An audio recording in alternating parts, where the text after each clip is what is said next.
இன்றைக்கி கோஸ் பொரியல் செய்ய போகிறோம். எப்படி செய்யறதுன்னு பார்ப்போம். முதல்ல ஒரு 2 டேபிள் ஸ்பூன் பாசிப்பருப்பு எடுத்து நனைச்சி வச்சுக்கலாம். கோஸை நல்லா கழுவி சுத்தம் செஞ்சுட்டு பொடுசாக கட் பண்ணி வச்சுக்கணும்.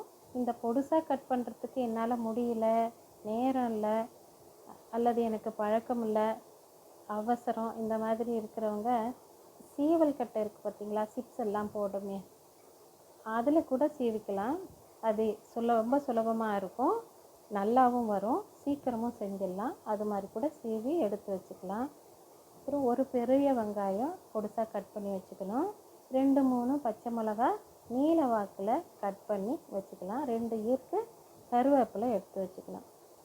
ஒரு கடாயில் 1 கப்பு தண்ணி விட்டு இந்த கோஸை அதில் சேர்த்து கொஞ்சம் நேரம் வேக வச்சுக்கலாம். ஒரு 3/4 பதம் வெந்தால் சரியாக இருக்கும். இப்போ எப்படி இருக்குன்னு பார்க்கலாம். இந்த 3/4 பதம் இந்த மாதிரி இருந்தால் போதுமானது. இப்போ இதை எடுத்து வச்சுக்கலாம். இப்போ ஒரு கடாயில் 2 டேபிள் ஸ்பூன் தேங்காய் எண்ணெய் சேர்த்துக்கிறேன். கடுகு உளுத்தம்பருப்பு தாளித்து கருவேப்பிலையும் போட்டு நறுக்கின வெங்காயம் பச்சை மிளகாயும் சேர்த்து வதக்கிக்கணும். இது ஒரு கண்ணாடி பதத்துக்கு வந்தால் போதுமானது. அப்போ தான் பொரியல் வெளியேறுன்னு இருக்கும். இப்போ அந்த நனைச்சிருக்கிற பாசிப்பருப்பையும் இதில் சேர்த்து கலந்து விட்டுக்கணும். லேசாக வதக்கினா போதும். இப்போ கோஸையும் அதில் சேர்த்து தேவையான அளவுக்கு உப்பு சேர்த்து நல்லா கலந்து விடணும். ஒரு 3 நிமிஷத்துக்கு இதை அடுப்பில் வச்சு நல்லா கலந்து விடணும்.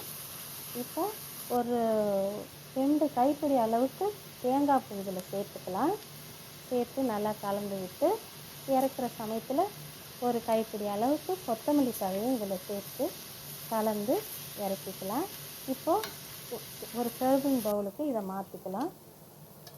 நல்லா வெளியேறுன்னு இருக்குது பார்த்திங்களா. இது மாதிரி நீங்களும் செஞ்சு சாப்பிட்டு பார்த்துட்டு எப்படி இருந்ததுன்னு கமெண்ட் பண்ணுங்கள்.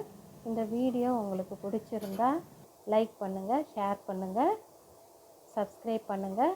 நன்றி, வணக்கம்.